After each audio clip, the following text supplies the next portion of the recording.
Day 16 of VLOGMAS. Welcome to another diary entry. My name is Renee. If you have stumbled upon my channel, this is a diary of a mad woman. Anyway, happy Monday again. It is a dreary, rainy Monday, and I'm on the couch just chilling, and that's it. So the weekend was pretty productive. If you watched my other vlogs before, I have an antique booth or two, and I actually stocked some more items in there. So I did a little bit of footage from that yesterday to show you. And this week is the last full week before the Christmas holiday. And my son, or our son, my husband and I, our son is coming back for a week at Christmas. He'll be here on Sunday evening on the 22nd. So I'm looking forward to that. So I have to get my apartment ready for that. It's pretty clean, but I'll just straighten up a little bit. And I do have like a lot of stuff out that I've been pricing for my booth. And my lips are really dry. Sorry. I'll have to get my Nivea chapstick or whatever out and slather up my lips. Anyway, so I'm going to be doing that this week. And I don't know if I don't think I mentioned this. So I am a licensed loan officer, a mortgage loan originator. I used to work for a home builder, and I would do their financing for their buyers of the new homes that they were purchasing. And I need to do my continuing education by the end of the year. I wait till the last possible minute. I don't know why. I could get it done early, like from August, September on. And I always wait till like the December. I'm like such a loser. So I got to get that going. So I'll be getting that done hopefully in the next couple weeks before the end of the year and the deadline passes. So yeah, that's a little tidbit of information about me. I keep it active.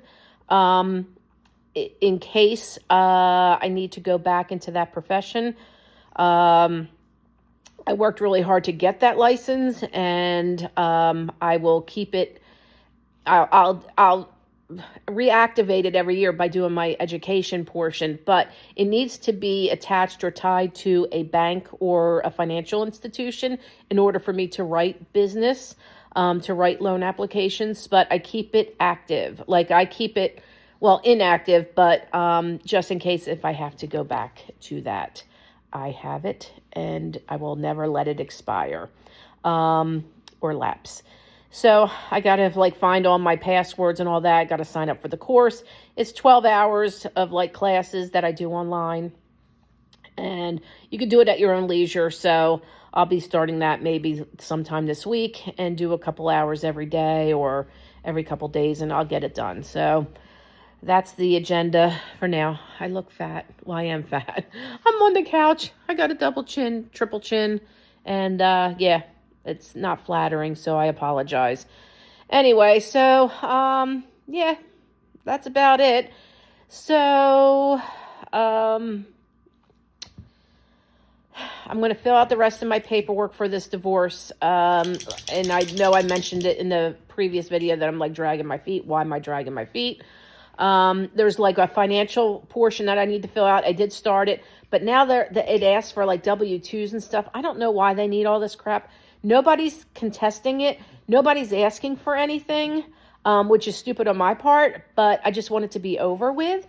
And, yeah, so I have to dig out all that stuff. So I guess I have to attach it to it. So I will. That is that. So what did I do besides my booth this weekend? I spent pretty much a lot of time with my husband, my soon-to-be ex-husband. We did do breakfast yesterday. We went back to We went back to a diner that was in our old neighborhood. And we know the staff very well or whatever. And I think they were kind of surprised to see us together. But yeah, we spent time together. He did go with me to my booth and helped me do that. And yesterday when we got back. I dropped him off at his apartment, and that was, the last I saw of him yesterday. So it was fine. I really got to figure out what I'm doing, if I'm going to continue to spend time with him as much as we're doing it now. It's kind of weird, I'm assuming, to people. And, even though we did like really crappy stuff during the end of our marriage that I took personally, I still, I don't know. I don't know. It's so weird to explain. What I did this morning, which was funny, so back in the summertime, it was around 4th of July. He had like a complete meltdown, breakdown, whatever. He was in a rage like every day. The house was under contract at that point, I believe. And his sister and brother came over. It was 4th of July, and they were helping me pack and clean out stuff. Like, we were working in the yard, in the garage, or in the shed, and my husband was a mess. He was under the influence of something. I know he wasn't taking his prescribed medication properly. He was in a lot of pain physically, and he was just enraged. And then he left, and then he came back. Then he was saying stuff. My sister-in-law was concerned about him, mentioned it to his other brother that was not there that day, and my husband left again and then decided to go to the hospital. Well, so when he went to the hospital, I told his sister that he's in the hospital because his legs were swollen, but he just wasn't feeling right, and he was concerned with that. Well, she told his other brother that wasn't there just to witness all this, and then he went up there and basically told the staff that he was going to hurt himself, basically. And then they kept him. They admitted him, and they had him under watch for a couple days. Well, when he got home. I recorded it. It's funny. He came home, I think it was the 8th of July. He came home, and he was in a rage at that point about how he was kept incarcerated, but he was in the hospital. That everybody should mind their own business, leave him alone, blah, blah, blah. Well, I had the sense to record it on my phone, and I didn't record him per se, like physically. I just recorded the whole like conversation. It was like a good hour of a rant from him, and I got like over 30 minutes of it on my phone. And I listened to it this morning, and it just brought up like all the memories of that time frame, and it was just so sad and scary, and it put in my mind today like this is the best thing for me, because that wasn't the first time he was like that, and who knows if it's going to be the last time, unless he figures himself out and gets himself help that will really help him. He seems better now, yes. However, I know, like, I can't trust that it will continue on. He's a very all or nothing person. I think he's bipolar. I think he was diagnosed as being bipolar back in 2016. And I don't think he is taking the correct medication. Well, he seems better now, but I don't know if that's going to last. I don't know. I'm not a doctor. I'm not a psychiatrist. I'm not a therapist. But I've lived with a man for 34 years. I've known him since I was like 9 or 10. I know his MO. I know how he thinks, how he operates. It's weird. Like, we have a sixth sense between us. We can think about things if we're not together, and then the next thing I know, we're talking and we're bringing up the exact same thing. You know, it's like a twin power. I don't know how to describe it, but when you're with somebody for that long, you kind of get to know how they think, what their actions are going to be. And I mean, it's a good thing for the most part, but you know, it's, you know, an eye-opening experience when things go south. And you anticipate how he's going to react or how they're going to react. And, you know, that's what's in the back of my mind. Like, you know, I can forgive him to a point. But I'm never going to forget like what I was put through. And, you know, he was ranting and raving in this video that I recorded, and, you know, he thought like nobody cared about him. I mean, everybody was reaching out to him during his cancer fight. He did not want to be bothered with his family. He ignored their phone calls. He ignored their texts.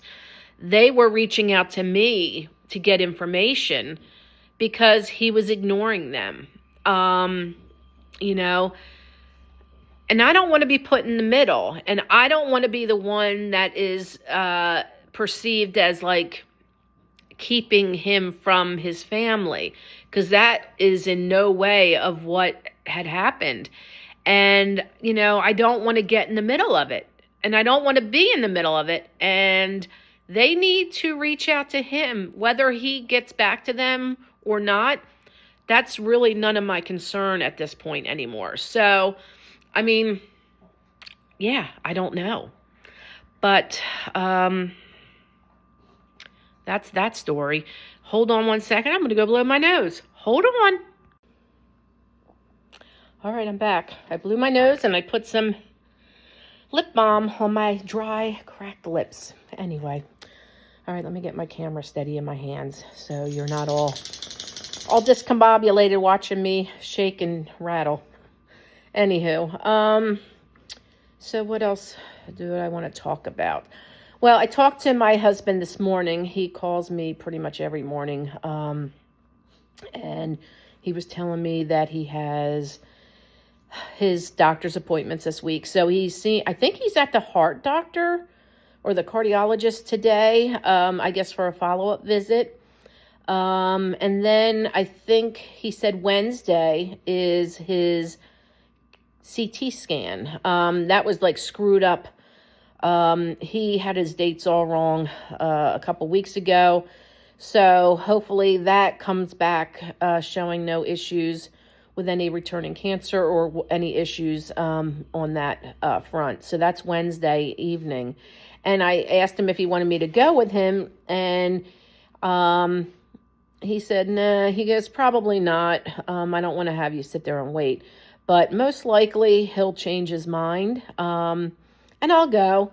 Not that I can do anything. I'll just sit there in the waiting room. But, you know, I'm there for moral support regardless. You know, I started this journey with him 34 years ago when we got married.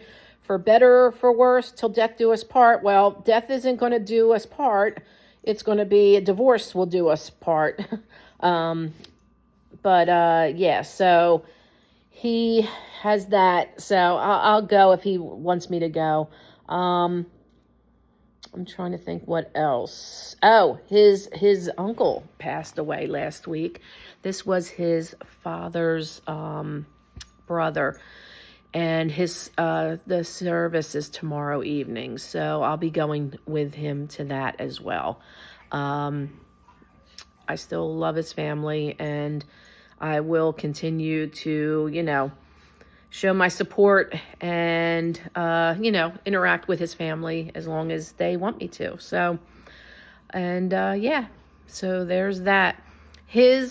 So I'll give you a little backstory on his parents. His parents are both deceased. His parents passed away in 2001, 10 days apart from each other. His father had health issues with emphysema and breathing issues. He was on a full oxygen. And his mother had issues as well from smoking and all that. So his father went into the hospital, and at that point, he went into the hospital, and they had him in an induced coma, I guess, to keep him calm or something. I don't know what the whole, I don't remember the exact situation as why they put him in the induced coma. I think it had to do with helping him remain calm because he was on, he had oxygen, but I don't know if he had anything else hooked up to him. I don't remember. I mean, you're talking 24 years ago. And they were taking him out of the coma. And for some reason, my mother-in-law was getting worked up because I think they thought he wasn't going to make it for some reason. Like they were taking him off of it, and they didn't know how it was going to transpire. They didn't know like what the next step was going to be for him or whatever. Well, she was so worked up and upset or whatever, she actually had a massive stroke while we were all visiting him in the hospital. So then she's in a room down from him, and she was actually declared like brain dead from the stroke, no brain activity. So then they took her off life support. So they actually passed within 10 days of each other. That was just so traumatic to the family, or for the family. And my poor husband lost both his parents within 10 days, same year. Yeah. There's nothing I can say on that. It's just so sad. So sad. And I don't think he really had the time. I don't think he really grieved the passing of them because it was so quick, and just it was like a double whammy. Usually, I mean, for the most people, like if they'll lose one parent and then the other one will go years or decades down the road, or but yeah, for the same month, 10 days, no words for that. And the bizarre part is, I believe it was my father-in-law's parents. They died the exact same day on Christmas Day, when my husband was maybe a few years old, 6 or 7 years old, possibly. The same day, Christmas Day. And at my in-laws' funeral, they had like a double service for both of them at the same time. I joked, everybody gave their like eulogy and like they said stuff. And I spoke at the funeral, and I said to like everybody, I tried to like lighten it up. I said, the grandparents passed away on the same day. Now my mother-in-law, my father-in-law, within 10 days of each other. I told my husband, I said, if I go, don't follow me. And if you go, don't expect me to follow you right away. It's just, I mean, I guess the love that they had for each other, these two couples, that they couldn't live without each other. It would be better for them if they were together wherever you go. If you go to heaven, the great beyond, wherever. Their hearts couldn't take being without the other person. And you hear about that. I mean, I've heard of other stories of that type of thing happening within families, that, they pass relatively quickly after their spouse leaves them. And I know it's a fictional movie, The Notebook. Case in point, they go together in the nursing home. I love that movie. I love that movie. If it's ever on, I like stop and I watch it. But yeah, so that's that. So he's going to the appointments. His heart doctor, I think, is today, and then the CT scan. He thinks it's a CT scan or it's a PET scan. I don't know which one, whatever, but it's to follow up to make sure that the cancer is not returned. That is on Wednesday evening. So I'll keep you posted on that. I'm hoping it's clear for him. Now he just has to get his strength back, and he has to get rid of this pain in his leg or whatever. I know he has pain, but he also has restless leg syndrome. He's constantly bouncing around. Like when we were together and like trying to sleep, like he could not get comfortable in the bed. And I think that's an issue that he has, but he needs to really address it with his doctors, and he's not. And, you can't force somebody to do it, and I'm not his mother.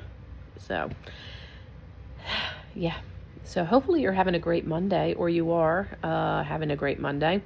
It's rainy and dreary here in New Jersey.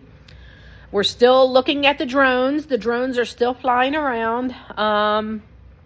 We saw some the other night, but it's been cloudy and rainy here, so I'm not even looking for them anymore.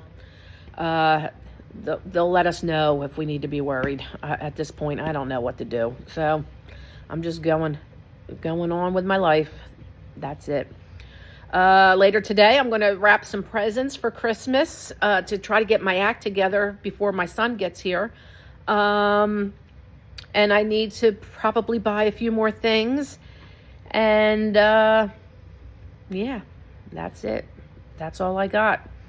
So enjoy your day. Enjoy your evening. This is an early vlog for you, hopefully, if I get this uploaded quickly. And I apologize for my editing skills and any shaky camera action. Like I said, I'm a new YouTuber. I'm not in it to take the internet by storm.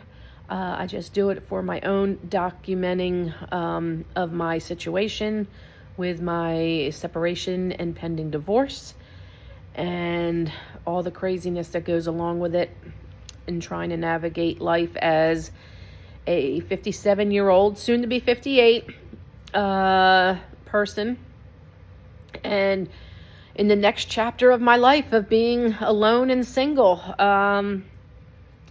Will I date? I don't know. I don't think so. I don't know if I have the energy, if I ever want to.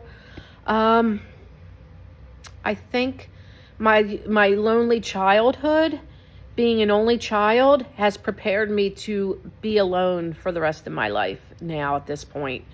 Am I sad about it? Yeah. But I don't have an alternative. Do I think I'll meet somebody? Probably not. Do I want to meet somebody? Not at this point. I can't see myself being with anybody else after being with my husband for 34 years. That's a kind of a sad way to think about it, but you know what? I mean, who knows? Stranger things have happened, so we'll have to see what happens, right? So hopefully you stick around to see how it ends for me, I'll document all the good, bad, and the ugly, and if I start dating, you'll know.